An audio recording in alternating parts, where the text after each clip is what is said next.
One of the first questions I ask a person that comes to work with me, I want to know what's the most they've ever earned in a year. Now, I really don't care what the answer is, but I want to know what the answer is. Because you see, if a person says the most they've ever earned in a year is $50,000, I know where their mind is programmed. If they tell me the most they've ever earned is $250,000, I know where they're programmed. And then I want to find out what they want. And I know then what has to shift. Because their mind is programmed, and if they're really going to live the way they want to live, they've got to change the program. And if they don't change the program, then nothing really happens. Today, I have a company that operates all over the world. I earn millions of dollars. I have some wonderful friends, and I live an interesting life. When I wake up in the morning, I know that I'm going to be doing what I love all day long, and I'm going to be extremely well paid for it. But you know, it wasn't always like that. I have to go back to 1961. And in 1961, a man gave me this book. And that's when everything in my life started to change. The book is Think and Grow Rich.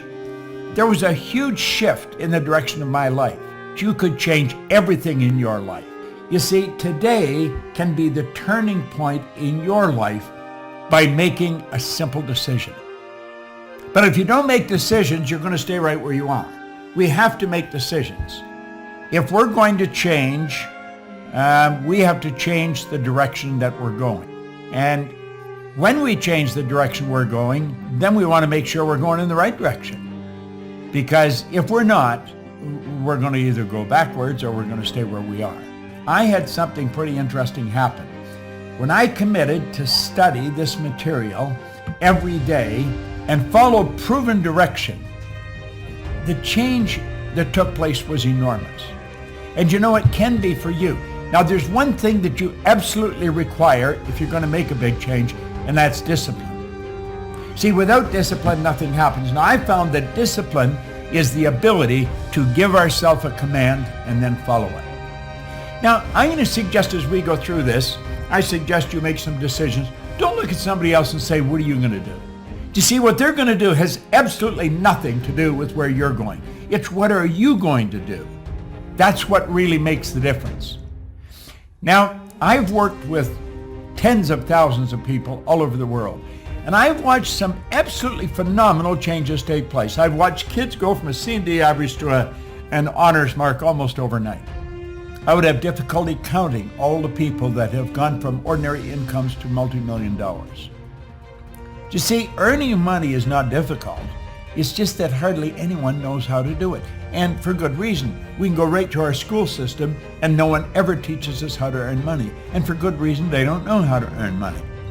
Now, is earning money all this is about? Absolutely not. This is about living the way you want to live. Now, I've been traveling all over the world. I started to study this, and great change took place, and then I want to know why I changed. And so I started to study it from a different perspective. I want to know what happened to me, which I'll talk again about in a moment.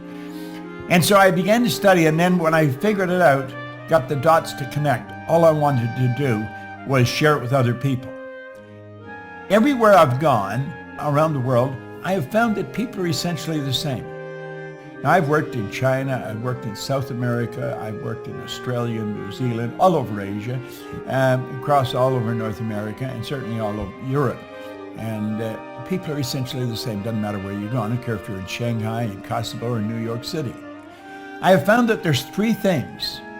You know, frequently after a seminar, I'll sit around and I'll chat with some of the people, maybe that were late leaving the room, and I'll call them aside and I'll say, what do you really want? And I found that not everybody wants to be really wealthy. But what they do want, they want to eliminate any financial concerns. In other words, if they want to get a new car, they want to be able to get it. If they want to take a trip, they want to be able to take the trip. Or if they see a sweater or a dress or a suit they'd like, they want to be able to buy it. They don't want to be wondering, am I going to have enough to pay the mortgage? They want to eliminate financial concerns. The second thing they want is they want to wake up in the morning and be excited about how they're going to spend their day. See, a lot of people are tied up in traffic, going to a job they don't like, working for somebody that is possibly even incompetent. You got to spend your days doing what you absolutely love to do. And the third thing, they wanted to mix with people who were really upbeat, who were enthusiastic, people that are becoming very creatively productive. Now, that is a pretty good way to live. You don't have any financial concerns. You spend your days doing what you love with people who are upbeat and creatively productive. That's a good way to live. That's the way I live today, but it wasn't always like that. No, it sure wasn't. I believe anyone can do anything if they can sit down and write it out on a piece of paper and then work at changing what's going on inside. See, in 1990, Joel Barker wrote a book. It's called Paradigms. He said to be able to shape your future, you have to be willing and able to change your paradigm. Now, I had no idea what a paradigm was. And you might ask yourself, do you really know what a paradigm is? Do you understand how the mind works? Because the paradigm has something to do with the mind. I knew nothing about it. And the man that encouraged me to study this put me on a track where I just kept going from one great mentor to another. A paradigm is nothing but a multitude of ideas that are fixed in the subconscious mind. And so here we are, as hard as it is to believe, 20, 30, 50, 60 years later, living exactly the same as we were programmed when we were little kids. Do you know that most people on welfare are fourth, fifth generation welfare recipients? It's rather strange. Well, we leave this situation and we go to school. What does school do? Well, let's look at it. School gave us valuable knowledge. However, school never taught us anything about paradigms. Therefore, we frequently do not do what we already know how to do. Now think, superior knowledge, think about it. Inferior results, what does that do?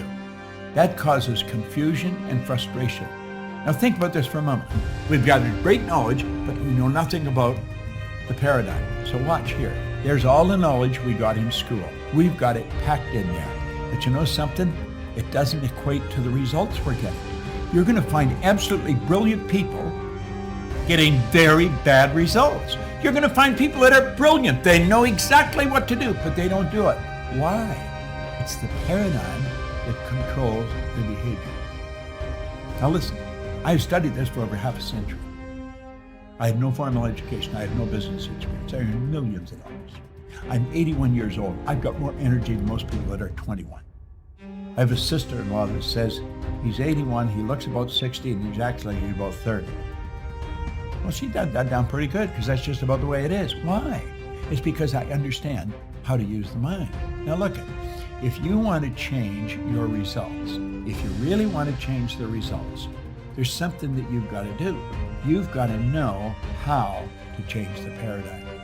And if you don't change the paradigm, I don't care what, nothing's going to happen. You'll find people going back to school because they think if I got some more knowledge. No, you're not short on knowledge. We're short on behavioral patterns. And that's really what we have to do.